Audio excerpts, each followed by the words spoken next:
دیکھو قرآن کی بڑی برکت ہے. میرا یہ پیغام آج میں آپ کو دینا چاہتا ہوں, کم سے کم اپنی عادت بنائیں کہ سونے سے پہلے 4-5 آیتیں ہی پڑھ لیا کریں, ایک رکوع ہی پڑھ لیا کریں, ضرور پڑھیں.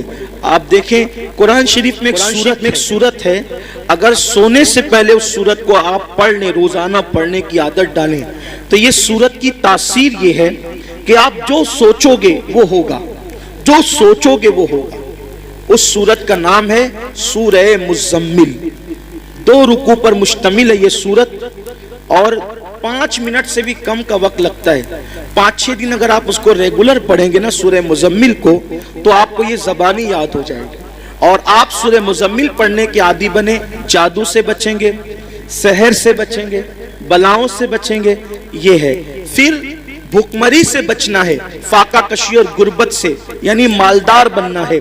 سوتے ٹائم سورہ واقعہ کی تلاوت کر. سورہ واقعہ مالدار بنانے والی سورت ہے.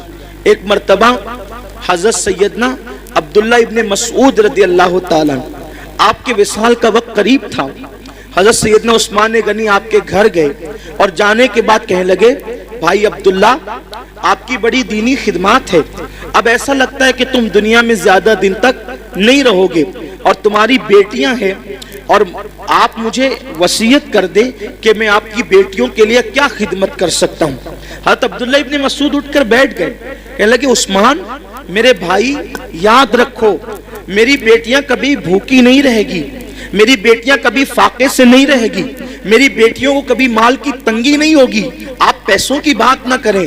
حضرت عثمان غنی نے کہا, کیوں عبداللہ, ہم تو یہ سمجھ رہے تھے کہ تمہارے پاس مال نہیں ہے, اتنے یقین سے جو بات کہہ رہے ہو ایسا لگتا ہے کہ شاید تم نے بیٹیوں کے لیے بہت مال اکٹھا کر رکھا ہے. عبداللہ بن مسعود کہتے ہیں, نہیں, بیٹیوں کے لیے مال اکٹھا نہیں کیا ہے, مجھے اپنے نبی کے فرمان پہ بھروسہ ہے. اللہ کے رسول علیہ السلام نے فرمایا کہ جو سونے سے پہلے سورہ واقعہ کی تلاوت کر لے گا اس کے گھر میں کبھی فاقہ کشی نہیں ہو سکتی. میں نے میری بیٹیوں کو سورہ واقعہ کی تلاوت کرنے کا عادی بنا دیا ہے, جب تک وہ سورہ واقعہ پڑھتی رہے گی انشاءاللہ کبھی ان کو فاقہ کشی کی نوبت نہیں آئے گی. یہ صحابہ کا یقین تھا. بہت ساری بچیوں کو رشتے نہیں آتے, سورہ یاسین پڑھیں, عصر کے بعد پڑھیں, ان کو اچھے رشتے آئیں گے.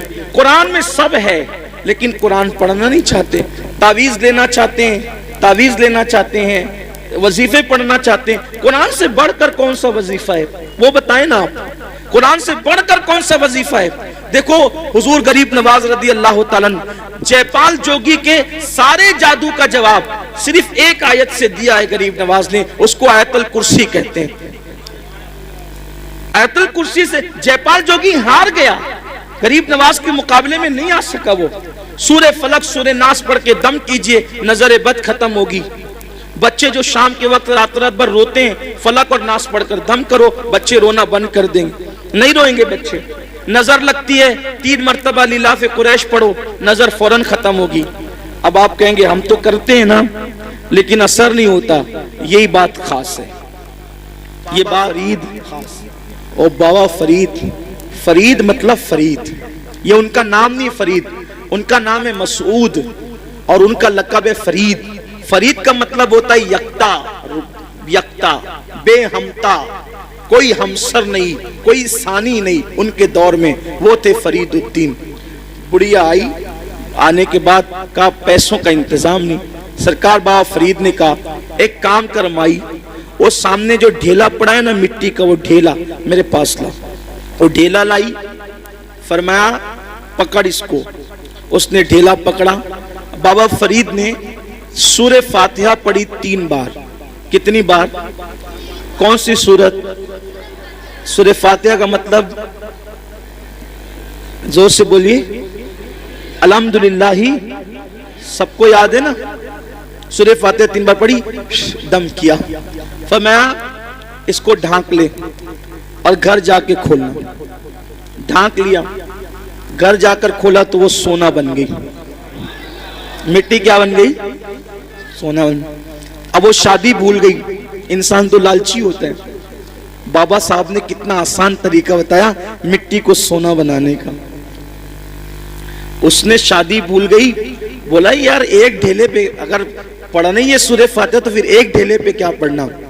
وہ ڈھیلے ہی جمع کرتی رہی مٹی کے، پورا گھر بھر دیا ڈھیلے سے. اور جب رات ہوئی تو فاتحہ پہ فاتحہ، فاتحہ پہ فاتحہ، فاتحہ پہ فاتحہ پڑھتی رہی، پھونکتی رہی، پڑھتی. رات سے صبح ہو گئی، وہ مٹی کے مٹی رہی. اس نے کہا بابا صاحب نے تو میرے سامنے یہی پڑھا تھا، اس کے سوا کچھ نہیں پڑھا تھا، اب سونا بنا دیا. اور میں رات پر پڑھی، غصے میں صبح آئی، کہا سرکار کیا بات ہے یہ؟ فرمایا مائی کیا ہوا، تیرا مسئلہ تو حل ہو گیا، ناراض کیوں ہے؟ کہا کہ آپ نے سورہ فاتحہ پڑھا تو مٹی سونا بن گئی. میں پوری رات، آپ نے صرف 3 بار پڑھا تھا، میں پوری رات پڑھ کے پھونکتی رہی، وہ مٹی کی مٹی رہی. اور صحیح بتانا آپ نے فاتحہ کے سوا کچھ پڑھا تھا؟ کہا نہیں فاتحہ ہی پڑھا تھا، کچھ نہیں پڑھا تھا. تو کہا کہ آپ پڑھتے تو سونا، ہم پڑھتے تو مٹی. بابا صاحب نے مسکرا کے کہا او مائی فرید جیسی زبان تو لا، فرید جیسی زبان تو لا. کسی کو ٹائیفائڈ ہوتا ہے، ٹائیفائڈ کا مرض، چائے پیتا ہے تو کیسی لگتی ہے؟ کڑوی. کیسی لگتی ہے؟ بولو چائے کڑوی ہے کہ زبان کڑوی ہے؟ کیا کڑوی؟ آدمی کہتا ہے چائے کڑوی ہے، آدمی کیا کہتا ہے؟ چائے کڑوی نہیں ہے. اگر چائے کڑوی ہوتی تو سب کو کڑوی لگتی. تیری زبان کڑوی ہو گئی ہے. کیوں؟ کیونکہ تجھے بیماری ہے، بیماری کی وجہ سے تجھے چائے کڑوی لگ رہی ہے. ایسے ہی جیسے ٹائیفائڈ والوں کو چائے کڑوی لگتی ہے، ویسے ہمیں گناہوں کا ٹائیفائڈ ہو گیا ہے. جس دن یہ گناہوں کا ٹائیفائڈ ختم ہو جائے گا، ہم بھی سورہ فاتحہ پڑھیں گے اور مٹی سونا بنتی چلی جائے گی. لیکن کوئی بیماری کے یہ گناہوں کے ٹائیفائڈ سے نکلے تو صحیح. دیکھو جو لوگ قرآن پڑھتے قرآن، ان کے چراغ بھی لوگ نہیں بجھا سکتے. میں نے بار بار اپنی قوم سے کہا کہ لوگ حیران ہیں، کرونا وائرس ایک بھوت سوار ہو گیا کرونا وائرس کا. کرونا وائرس، پھر یہ وائرس اور وہ وائرس، سارے وائرس یہ وائرس میں پریشان ہے. ارے نادان سوچ تو صحیح، کوئی بستی سے نکال دے گا، کوئی یہ کر دے گا، کوئی مار ڈالے گا، کوئی قتل کر دے گا، کوئی لوٹ لے گا، کوئی یہ کرے گا وہ یار کوئی کچھ نہیں کرے گا. اللہ کی کتاب پکڑو، اللہ کی کتاب پکڑو. تمہارے جلائے ہوئے چراغ بھی کوئی بجھا نہیں سکتا. آپ کو مٹانا آسان نہیں ہے. قرآن پکڑ کر دیکھو. کیا وہ مشہور سا واقعہ میرے مرشد سیدی شمس الدین ترک پانی پتی کا نہیں سنا؟ نہیں سنا کہ سرکار صابر کلیر نے کہا تھا بابا شمس جب تجھ سے کرامت کا ظہور ہو سمجھ جانا میرا انتقال ہو گیا، اور آ جانا پھر سیدھے کلیر اور پھر میرا انتقال ہو چکا ہوگا، لیکن مجھے ہاتھ نہیں لگانا. شمس الدین ترک پانی پتی گئے، دن بھر فوج میں کام کرتے تھے، رات کو قرآن پڑھتے تھے. بادشاہ حملے کر رہا تھا، ناکام ہو رہا تھا. ایک دن بادشاہ نے رات کے وقت ہاتھ اٹھا کے دعا کی، مولا کامیابی نہیں ملتی. ارشاد ہوتا ہے طوفان آئے گا اور جس کا چراغ طوفان میں بھی جل رہا ہوگا. یہ تو آپ نے بار بار سنا، اس کا اینڈ سن لے آپ آج، خاص اس کا اینڈ سن لے. شاید اس کا اینڈ آپ نے نہیں سنا ہوگا اب تک، کم سے کم مجھ سے تو نہیں سنا ہوگا. اس کا اینڈ سن لے آپ. بادشاہ سے کہا طوفان آئے گا، چراغ نہیں بجھے گا. بادشاہ طوفان کا انتظار کرنے لگا. طوفان آیا، بادشاہ باہر نکلا تو خیمے سب کے اڑ گئے تھے. دیکھا کہ ایک چراغ جل رہا ہے، اور وہاں بیٹھ کر قرآن پڑھنے والا قرآن پڑھ رہا ہے. بابا شمدین کیا کر رہے تھے؟ قرآن پڑھ رہے. وہاں گئے، پیر پکڑ لیے. سرکار آپ دعا کر دے قلعہ فتح ہو جائے. فرمایا تو کسی غلط جگہ آ گیا، یہاں کیا ہے؟ تو کہا کہ حضور مجھے بتایا گیا خواب میں کہ جو صاحب کرامت ہوگا اسی کی دعا قبول ہوگی. کہا کہ صاحب کرامت بہت لوگ ہیں، میں تھوڑی. تو کہا کہ توجہ تو کریں، اس سے بڑی کرامت کیا ہوگی کہ لوگوں کے خیمے اڑ گئے اور آپ کا چراغ بھی نہیں بجھتا. یہ چراغ جل رہا ہے. وہ چراغ کیوں جل رہا تھا؟ حضرت شمس کا چراغ کیوں جل رہا تھا؟ چراغ اس لیے جل رہا تھا کہ وہ چراغ کی روشنی میں قرآن پڑھ رہے تھے. چراغ کی، یہاں تو لائٹ کی روشنی میں بھی قرآن نہیں پڑھتے، وہ لوگ چراغ کی روشنی میں قرآن پڑھتے. تو میری گزارش ہے قرآن کو عام کیا جائے، قرآن کو عام کریں، قرآن پڑھیں، قرآن پڑھائیں۔ اللہ تعالی ہم سب کو قرآن پڑھنے کی توفیق عطا فرمائے۔ اور آج کی اس مبارک محفل میں عہد کر لیں کہ اپنے گھر کے ایک ایک بچے کو توجہ میری طرف کر لیں۔ بس اب اختتام ہو گیا، یہ جج حضرات تشریف لے آئے ہیں۔ جب جج آ جاتے ہیں تو پھر اپنی ضرورت نہیں رہتی، اور یہ لوگ مجھے بٹھاتے اس لیے کہ جب تک جج نہیں آئے تب تک بیٹھے۔ یہ کوئی تقریر سننے کے لیے تھوڑی بٹھایا ہے، یہ تقریر کہا کہ جج آئے تب تک بولیے نا۔ تو ہاں جزاک اللہ، بڑی نوازش، اللہ آپ لوگ کو محبت و سلامت رکھے۔ اصل زندگی ہنس بول کے گزارنے کا ہی نام ہے۔ ہاں، غصے گرمی والے لوگ چڑچڑے ہو سکتے ہیں، متقی نہیں ہو سکتے۔ حضور سب سے بڑے متقی تھے، لیکن سب سے زیادہ مسکراتے تھے۔ مسکراتے رہیے، مسکراتے رکھیے۔ جس کی تسکین سے، میرے امام نے کہا، جس کی تسکین سے روتے ہوئے ہنس پڑے، اس تبسم کی عادت پہ لاکھوں سے۔ میری گزارش ہے، سنی دعوت اسلامی جیسی تحریک آپ کے یہاں اللہ کے کرم سے موجود ہے، ہمارے یہاں موجود ہے۔ اپنے گھر کے ایک ایک بچے کو عالم دین، حافظ قرآن بنائیے، اللہ کے لیے بنائیے، آپ کا گھر محفوظ ہو جائے گا۔ اگر آپ کا بچہ حافظ قرآن بن گیا نا، حافظ قرآن، تو وہ اپنے گھر کے خاندان کے 700 لوگوں کے، ایسے 700 لوگوں کی بخشش کرائے گا جن پر جہنم کا عذاب لازم ہو چکا ہو، یعنی جن کے لیے فیصلہ ہو گیا کہ یہ جہنم میں جائے گا، وہ حافظ قرآن اللہ سے کہے گا مولا میں حافظ تھا نا، یہ میرے خاندان کا آدمی، اس کو بخش دے۔ اللہ کہے گا جا تیری وجہ سے بخش دے۔ 700 لوگ، وہ اتنوں کو لے جائے گا تو اس حافظ کا مرتبہ کیا ہوگا، اور اس کے ماں باپ کا مرتبہ کیا ہوگا؟ سبحان اللہ، کیا مرتبہ ہوگا اس کے ماں باپ کے سر پر ایسا نورانی تاج رکھا جائے گا کہ اس کی روشنی سے پورا میدان محشر منور ہو جائے گا۔ اور اتنا آسان ہے بھائی، کتنا آسان ہے۔ میں یہ نہیں کہہ رہا ہوں آپ کو اسکول سے ہٹا لو، نہیں، اسکول پڑھتے ہوئے حافظ ہے۔ یہاں جتنے بچے اسکول پڑھتے ہوئے حفظ کر رہے ہیں ذرا کھڑے ہو جاؤ تو۔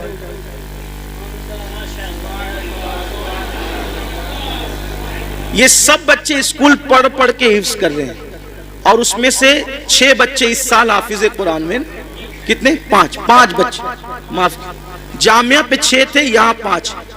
وہ کون بچے؟ 5 بچے، آپ بیٹھ جاؤ، وہ 5 کون ہیں جو اس سال حافظ ہوئے؟ یہاں سے یہ 5 بچے۔ بیٹا تم کیا پڑھ رہے ہو ابھی؟ 10ویں پڑھ رہے ہیں، کیا نام بیٹے؟ عقیل احمد۔ تم کیا پڑھ رہے ہو بیٹا؟ کالج میں کیا کر رہے ہو؟ یہ CA بن رہے ہیں اور حافظ قرآن ہو چکے ہیں۔ تم کیا کر رہے ہو بیٹا؟ اسکول پڑھ چکے ہیں۔ کون سے، کہاں تک پڑھے ہو؟ 10ویں تک پڑھ کر انہوں نے قرآن حفظ کیا۔ تم بیٹا؟ یہ 11ویں 8ویں، ہمارے ساتھی ہیں، پرانے ساتھی عبدالرشید بھائی، یہ ان کا بیٹا ہے محمد رضوان۔ ہاں، میں بھی سوچ رہا تھا وہاں بیٹھے بیٹھے، یہ آخری میں انہوں نے پڑھا نا، پورا حفظ ہو گیا ان کا مکمل۔ میں نے سوچا اس کے باپ کا نکاح میں نے پڑھایا تھا، اب یہ اتنا بڑا ہو گیا کہ اس کا نکاح پڑھانے کا وقت آیا۔ اللہ تعالیٰ نے مجھے بھی کتنی عمر عطا فرمائی، اس کے باپ کا نکاح بھی پڑھاؤں، اس کا ہی پڑھاؤں گا انشاءاللہ، اس کے بیٹے کا بھی پڑھاؤں گا۔ کیا نام ہے بیٹا تم کیا کر رہے ہو؟ 11ویں یہ بھی پڑھ رہے ہیں آرٹس میں، اور یہ حافظ قرآن۔ یہ 5 بچے یہی، اسکول نہیں چھوڑنا، اسکول پڑھتے ہوئے دین دنیا دونوں ساتھ ساتھ بیٹھو۔ یہ میں نے اسی ممبر پہ بیٹھ کر ختم قرآن کے وقت ایک بات کہی تھی کہ ہم وہ دور چاہتے ہیں کہ جو تراویح پڑھانے والا ہو وہ ڈاکٹر ہو، ٹیچر ہو، وکیل ہو، انجینئر ہو۔ انشاءاللہ یہ منظر آپ چند سالوں کے اندر اندر دیکھیں گے۔ آپ کا تعاون چاہیے، آپ کی مدد چاہیے۔ مدد اور تعاون میں یہ نہیں کہہ رہا ہوں کہ چندہ دے کر کرو، چندہ دینا ہو دو، مت دینا ہو مت دو، چندے کی کوئی بات نہیں ہے۔ دین کا کام اللہ رسول کی مدد سے چلتا ہے۔ اپنے بچے دو ہمیں، اپنے بچے، آپ سے ہمیں یہ تعاون چاہیے کہ آپ کے بچے چاہیے ہمیں، اور جیسے آپ اسکول کے لیے اپنے بچوں کو تنبیہ کر کر کے بھیجتے ہیں ویسے مدرسے میں بھیجیے یہاں۔ اور رپورٹ، مفتی صاحب نے کہا نا ہر مہینہ رپورٹ جا رہی ہے، محنت ہو رہی ہے، دارالعلوم میں جو بڑے دارالعلوم میں جو تنخواہ دی جاتی ہے سنی دعوت اسلامی وہ اس مدرسے میں دے رہی ہے پارٹ ٹائم پڑھانے والوں کو. وجہ کہ بچے اچھے سے تعلیم حاصل کریں, سلسلہ جاری رہے, مضبوط تعلیم ہو. تو ماں باپ کے سر پہ تاج ہوگا, تاج. کچھ آخرت کے لیے کر لو. آپ کا بچہ, میں یہ تھوڑی کہتا حافظ بننے کے بعد آپ امامت ہی کرائیے. ارے حافظ بننے کے بعد آپ اس کو کرانہ دکان پہ بٹھائیے, سال بھر کرانہ دکان سنبھالے گا, اس کے بعد وہ رمضان شریف میں تراویح پڑھائے گا. اورنگزیب سال بھر حکومت سنبھالتے تھے اور رمضان شریف میں دلی کی جامع مسجد میں تراویح پڑھاتے تھے. اور کیسے حافظ بنے؟ اب وہ بات پوری بول کے پوری کر دیتا ہوں, ختم کر دیتا ہوں. جو لوگ سن چکے ہیں وہ سن چکے, جو نہیں سنے ان تک پہنچے. میری بہنوں تک میری آواز پورے شہر میں پہنچ رہی ہے. ماؤں سے بھی کہتا ہوں, جنتی بننا ہے, موقع ہے, اپنے بچوں کو عالم حافظ بناؤ. آپ کے لیے نجات کا ذریعہ بنے گا آپ کا بچہ. اورنگزیب کے بیٹے حافظ قرآن بنے. حافظ قرآن بنے تو اورنگزیب نے کہا جاؤ بیٹا دادا کو سلام کر, یعنی شاہ جہاں کو. کس کو؟ صاحب عالم شاہ جہاں کو سلام کر کے وہ گئے. اور جانے کے بعد شاہ جہاں کو, جن کا لقب تھا ہندوستان میں صاحب عالم, صاحب عالم ذل الہی, تاریخ میں ان کے القابات ہیں. بڑا بادشاہ, بڑا بادشاہ. اتنا بڑا بادشاہ ہو کر بھی کبھی تہجد نہیں چھوٹی اس شخص کی. شاہ جہاں تہجد گزار بادشاہ گزرا ہے, کبھی نماز نہیں چھوٹی اس شخص کی. شاہ جہاں جسے لوگوں نے تاریخ الٹ پلٹ کر دی, بادشاہوں سے بدگمان کرا دی. تو حضرت صاحب عالم شاہ جہاں سے کہا کہ جاؤ دادا کو سلام کر کے, شاہ جہاں کو سلام کر کے. یہ بیٹھے تھے قلعے میں, بچے آئے, دادا جان السلام علیکم. ہاں بیٹا سلام, عید ہے آج. نہیں دادا عید نہیں ہے, لیکن عید سے بڑا دن ہے. کہا کیا عید سے بڑا دن؟ تو کہا کہ آج ہم دونوں بھائیوں کا قرآن ختم ہو گیا, ہم نے حفظ کر لیا. کہا چلو بھاگو یہاں سے. اور دادا جی آدمی کرنا چاہے تو کر سکتے ہیں, میں بہت مصروف ہوں. میں ارے کیا مصروف ہے, پورا دن تو ادھر ادھر بیٹھ کر کے جو ہے وہ وقت برباد کرتے ہو. کچھ ٹائم اللہ کے لیے نکالو, ٹائم نکالو, ٹائم دو اور قرآن حفظ کرو. 2-2 3-3 آیتیں بھی کرو گے تو بہت یاد ہو جائے گا. دعا کریں اللہ